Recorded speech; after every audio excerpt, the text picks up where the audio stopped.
Bonjour à tous. Pour ceux qui ne me connaissent pas encore, je m'appelle Stéphanie, je suis auteure et je m'amuse pour cette chaîne YouTube à tirer des cartes au hasard dont je m'inspire pour créer et vous offrir des histoires originales. Pour cette histoire, j'ai tiré les cartes un tueur, une empoisonneuse et un arc des flèches. Voici donc sans plus attendre la lecture de la légende de Yuzunoha Kitsune. Tomiko glissa dans la mousse humide. Ses bras balayèrent l'air, cherchant l'équilibre. Soulagée, elle parvint à rester debout. Sa poitrine s'élevait et s'abaissait à un rythme effréné, tandis que le bruit de sa respiration emplissait la forêt ambiante.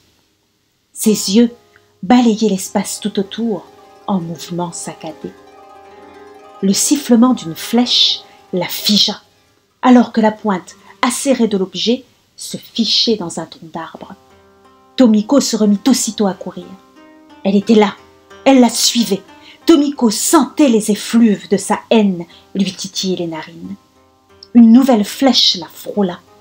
Avec un petit cri, la jeune femme changea brusquement de direction, courant à en perdre haleine. Si elle courait assez vite, elle atteindrait le village et elle serait sauvée. Elle n'avait plus beaucoup d'efforts à faire. Elle y était presque. Une douleur fulgurante et brûlante lui vrilla le dos. Tomiko fut stoppée dans son mouvement, magiquement pétrifiée. Une nouvelle flèche la perfora, violente. Elle tomba à genoux et se mit à prier. « Déesse Inari, s'il te plaît, épargne-moi. Ne laisse pas ton kitsune m'ôter la vie. J'ai une famille. » « Moi aussi, j'ai une famille, » la coupa une voix implacable. Kuzunoha apparut devant Tomiko, aussi belle que terrifiante. Ses yeux jaunes, brillants comme de l'ambre, témoignaient d'une dureté à toute épreuve. Ses 9 queues blanches dansaient autour d'elle, comme mues par une énergie démoniaque. « Pardon, je te demande pardon, Kuzunoha Kitsune !» La femme renarde avança de 3 pas, étira sa corde, la pointe de sa flèche braquée sur l'œil droit de Tomiko. « Donne-moi une seule raison. »« Je regrette, vraiment. Ne me tue pas, s'il te plaît. Je t'en supplie, aie pitié de moi. J'ai une petite fille, elle n'a que 4 ans. »« Moi aussi, j'ai un fils. »« S'il te plaît, tu es d'essence divine. Entends ma demande de maman. Ne me tue pas, s'il te plaît, ne me tue pas. » Kuzunoha Kitsune abaissa son arc et, malgré son regard toujours froid et haineux, Tomiko sentit son corps se détendre. « Je ne vais pas te tuer, Tomiko. Je vais faire pire. » Les yeux de la femme renarde s'étrécirent et Tomiko sentit son souffle se couper totalement. Suffocant, elle ouvrit grand la bouche, son corps se parant de tremblements, ses yeux se révulsant. L'espace d'un battement de cils, Kuzunoha Kitsune avait disparu. Tomiko fut étonnée de découvrir que plus aucune flèche n'était fichée dans son dos. Pas de plaie, ni de sang. La confrontation avec Kuzunoha Kitsune ne semblait ne jamais avoir eu lieu. En se redressant, elle aperçut cependant une petite statue grossièrement taillée sur le sol. Elle s'en saisit d'une main tremblante, observa avec terreur le petit renard sculpté dans le bois, avant de le jeter au loin et de courir à toutes jambes jusqu'au village. Quand la jeune femme l'atteignit, elle fut rassurée de trouver le village calme et apaisé. Elle se rendit sans attendre chez l'une de ses cousines qui gardait sa fille Akiko. « Reiko ? Reiko ! Ah, enfin te voilà ! Je viens chercher Akiko. J'ai changé d'avis, je veux la garder avec moi aujourd'hui. » La femme la regardait avec un air étonné, comme si elle cherchait à comprendre ce qu'elle lui disait. « Reiko, réveille-toi ! Où est Akiko ?» Sa cousine dansait d'un pied sur l'autre. « Excusez-moi, je ne comprends pas pourquoi vous cherchez Akiko. D'où nous connaissons-nous ?»« Reiko, je n'ai pas envie de rire aujourd'hui. » Tomiko contourna sa cousine et voulut entrer dans la maison, tirant vivement les fusuma. Les portes opaques glissèrent en grinçant et Tomiko s'apprêtait à fouler le tatami quand la main ferme de Reiko se posa sur son épaule. « Je ne vous permets pas d'entrer chez moi. » « Rico, allez-vous-en, tout de suite ou j'appelle quelqu'un. Tomiko fit un pas en arrière, écarquillant les yeux devant la colère de sa cousine. Que se passait-il? Elle ne comprenait pas. Elle courut jusque chez elle, les larmes au bord des yeux. Elle crut défaillir en voyant enfin sa fille jouer dans le jardin. « Akiko, oh Akiko, mon bébé, je suis là !» La petite fille leva la tête vers elle et lui offrit un joli sourire. Tomiko s'empressa de la rejoindre. « Est-ce que tu vas bien? Tu es revenue ici toute seule? Oh mon bébé, ça va? Vous êtes qui? Comment ça? C'est moi, Akiko, c'est maman. » La petite fille fronça les sourcils, pointant du doigt la maison. « Ma maman, elle est là-bas, avec mon papa. »« Quoi ?» Tomiko frémit en découvrant son mari Kentaro converser tranquillement chez eux avec une jolie femme. « Akiko, qui est cette femme? »« C'est ma maman. Ne dis pas n'importe quoi. Qui est-elle? »« C'est ma maman. »« C'est moi, ta maman !» La petite fille se recroquevilla sur elle-même, visiblement terrifiée. « Maman! Papa !» hurla-t-elle. Kentaro et la jeune femme tournèrent les yeux vers Tomiko. Des yeux effrayés, alertés, des yeux qui ne semblaient pas la reconnaître. « Hé, qu'est-ce qui se passe là? Vous êtes qui, vous ?»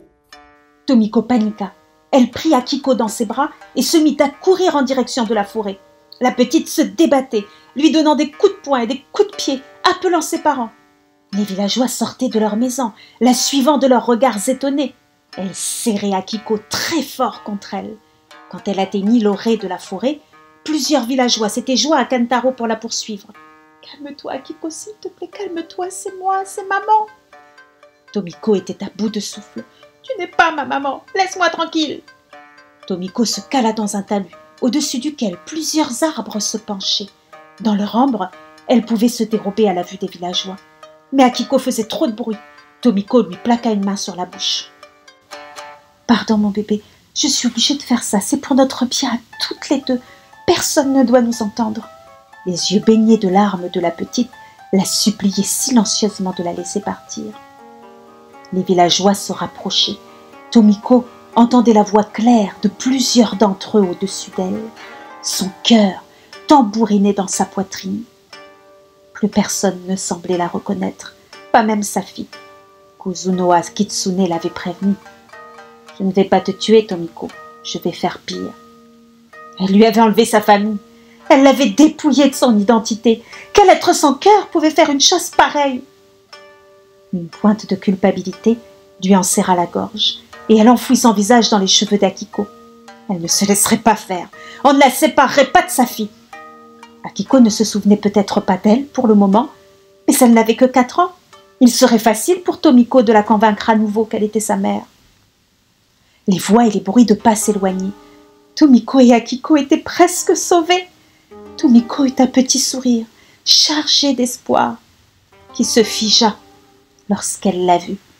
Kuzunoha, dans sa forme humaine, marchait tranquillement vers elle, un sourire malin sur les lèvres. L'étreinte de Tomiko sur sa fille devint plus forte. Elle était terrifiée, sa tête se secouant nerveusement de gauche à droite pour signifier son refus. Kuzunoha vint jusqu'à elle, et sans le moindre effort, elle parvint à prendre Akiko dans ses bras. « Non, non, pitié, pitié !» Akiko s'agrippait à Kuzunoha, l'observant d'un regard apeuré. « Je l'ai trouvée !» cria Kuzunoha. « Elle est ici! La petite fille est saine et sauve !»« Non, non !» Tomiko tremblait comme une feuille. « Ne t'inquiète pas, Akiko. Ta maman va bientôt arriver. Ta vraie maman. Elle va bientôt prendre soin de toi. C'est moi, sa maman. » Tomiko les voyait bien maintenant, les 9 queues qui dansaient dans le dos de Kuzunoha Kitsune. « Tu as empoisonné ma vie, » articula la femme renarde d'une voix implacable. « Tu ne mérites pas de garder la tienne. » Les villageois accouraient, torche à la main. Kentaro se saisit de sa fille, remerciant chaleureusement Kuzunoha. Ne voyait-il donc pas ses queues? Ne voyait-il donc pas que c'était un yokai? Des bras la saisirent brutalement et la forcèrent à se redresser. « C'est moi, Tomiko, rappelez-vous, c'est elle qui vous a ensorcelé, c'est un kitsune !» Personne ne l'écoutait. Les yeux haineux des villageois la transperçaient. Tomiko fut ramenée au village sans ménagement. La jeune femme ouvrit de grands yeux en les regardant faire les poches d'un bûcher. « Je n'ai même pas eu de procès !» hurla-t-elle. « Pas besoin de procès pour un crime aussi grave !» lui grogna une femme, occupée à lui attacher les mains dans le dos. « Tu as essayé d'enlever un enfant !»« C'est ma fille ! Elle est complètement folle !» Les larmes de Tomiko inondaient maintenant son visage. « Pardon, pardon, Kuzunoha !» balbutia-t-elle, cherchant le kitsune du regard. « Je me rends compte maintenant de la méchanceté dont j'ai fait preuve envers toi. » Kuzunoha restait stoïque, son regard glacial restant parfaitement immobile. Quand Tomiko fut attachée sur le bûcher, toutes les images lui revinrent en mémoire. Elle les laissa défiler, la poitrine secouée de soubresauts. « Tomiko, éloigne-toi de cette fenêtre !» La petite Tomiko sursauta, son regard tournant vers sa mère. « Maman, la dame, elle est belle !»« Tais-toi, petite sotte ! Aucune femme digne de ce nom ne marche dehors à la tombée du jour. »« Pourquoi ? Il n'y a que les kitsune pour sortir au crépuscule. Ce n'est pas une femme, c'est un yokai, un démon qui a pris l'apparence d'une femme pour séduire nos maris. » Les yeux de la petite Tomiko s'agrandirent et elle ne put s'empêcher de regarder encore la femme au dehors. La gifle siffla. Se tenant la joue, Tomiko se mit à pleurer. « Tais-toi, Tomiko, tu ne peux t'en prendre qu'à toi-même. Je t'avais dit de ne pas regarder. »« Mais c'est injuste !» La deuxième gifle claqua plus fort. Le bruit se répercuta dans la rue et la jolie femme regarda dans leur direction, perplexe. « Tu la trouves encore belle ?» hurla sa mère. « Tu la trouves belle, cette femme qui nous a volé ton père ?» Tomiko ne savait pas comment réagir. Une troisième gifle explosa. « Non, non, elle n'est pas belle !» couina Tomiko. « Non, elle ne l'est pas. » Tomiko n'avait jamais oublié ce jour. Elle avait grandi en détestant les kitsune. Et elle n'était pas la seule. Au village, aucune femme n'aimait les kitsune. Aucune n'avait envie que ces démons ne peuplent leur village. Alors, quand Tomiko avait entreaperçu un soir la très jolie Kuzunoha marcher en toute hâte vers la forêt, elle n'avait eu aucun doute. Personne n'avait vu d'un bon œil l'arrivée de Kuzunoha au village, rayonnant au bras de Yasuna. Tomiko en avait pleuré de rage. Yasuna était le plus bel homme du village. Ils se connaissaient depuis toujours. Ils avaient grimpé ensemble dans les arbres enfants. Ils avaient ri en jouant au kendama. Et Tomiko était persuadée que Yasuna avait frémi lorsqu'elle avait tendu vers lui le creux de ses poignets dans une attitude ingénue. Avant que Kuzunoha n'apparaisse, elle plaisait à Yasuna, elle en était persuadée. Elle avait dû ravaler sa rage et accepter d'épouser Kentaro. Ce n'était pas un mauvais mari, mais il était clairement pas très beau, contrairement à Yasuna. Tomiko avait regardé l'homme qu'elle aimait donner un fils à une autre qu'elle, avant d'elle-même mettre au monde une petite fille. Alors, suivre Kuzunoha et prouver qu'elle n'était pas une personne fiable était devenu une obsession. Tomiko frémissait d'excitation à chaque fois qu'elle voyait sa rivale prendre le chemin de la forêt au crépuscule. Un soir, n'y tenant plus, elle lui avait emboîté le pas, et c'est là qu'elle avait découvert son vrai visage. Comme elle l'avait suspecté, dans sa forme naturelle, Kuzunoha avait 9 queues. Cela avait tout de même effrayé un peu Tomiko, qui connaissait toutes les histoires sur les kitsune. Elle savait que ces derniers gagnaient une queue supplémentaire à chaque nouveau siècle vécu. Kuzunoha avait donc 900 ans. Elle devait être particulièrement puissante. Mais l'excitation l'avait emportée. Elle en avait parlé à sa voisine, à ses cousines, puis à un groupe de femmes qui lavaient leur linge dans la rivière. Bientôt, tout le monde avait été mis au courant. Mais Yasuna avait balayé toutes ces histoires avec un froncement de sourcils. Alors, Tomiko et 2 de ses cousines avaient tendu un piège à Kuzunoha. Plus silencieuses qu'un chat, elles avaient suivi Kuzunoha dans la forêt. Et dès qu'elles en avaient eu l'occasion, elles avaient saisi 3 de ses queues. Tomiko savait que le fait de saisir la queue d'un kitsune anéantissait tous ses pouvoirs. Les 3 femmes forcèrent Kuzunoha à marcher dans le village sous sa véritable forme, sous les regards effarés et effrayés des villageois. Elle avait jubilé en voyant le regard ahuri de Yasuna, qui avait pris son fils dans ses bras et avait quitté le lieu sans un mot. Elle le savait, Yasuna n'aurait plus le droit de fréquenter cette femme. Elle aurait aimé que Kentaro meure sur le champ, lui laissant l'espace nécessaire pour aller réconcilier Yasuna. Mais Kentaro était bien vivant.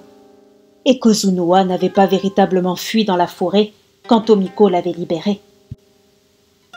Un homme plongea une torche enflammée dans le tas de branchages, sous ses pieds. Aussitôt rejoint par d'autres hommes, Kuzunoha la fixait toujours, de ses yeux jaunes. « Je regrette vraiment. Pardon, Kuzunoha, je mérite ta punition. » Alors qu'une langue de feu s'élevait avec véhémence près de Tomiko, celle-ci vit le visage de Kuzunoha s'apaiser. Reprenant forme humaine, elle s'agenouilla, ouvrant grand les bras, alors qu'un petit garçon s'y jetait. Yasuna s'approcha à son tour et entoura sa femme et son fils de ses bras. Tous trois se redressèrent et s'en allèrent vers la forêt. Avant qu'ils ne disparaissent, Tomiko vit Kozunoha se tourner vers elle. Elle lui fit un petit signe de tête et Tomiko comprit avec reconnaissance que la femme renarde lui avait pardonné. Elle fut étonnée de s'apercevoir qu'elle était heureuse de voir la jeune femme retrouver sa famille. Et alors qu'elle baissait humblement la tête devant son destin, une main se saisit de la sienne, une petite main, chaude et empressée. Akiko souriait de toutes ses dents, ses yeux pétillants de malice. « Ça va, maman ?» Tomiko n'était plus sur le bûcher. Elle était sous un sakura en fleurs, avec sa fille. Kuzunoha l'avait épargnée.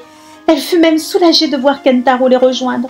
« Regarde, maman, ce que je viens de trouver. » Akiko tenait une petite sculpture en bois, grossièrement taillée, en forme de renard. « C'est un kitsune, mon bébé. Garde-le précieusement et il te portera bonheur. »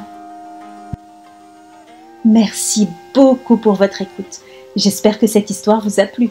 Si c'est le cas, s'il vous plaît, likez, commentez, partagez, abonnez-vous si ce n'est pas encore fait et n'hésitez pas à découvrir les autres histoires de Ma Petite Fabrique à Histoire en cliquant sur les liens.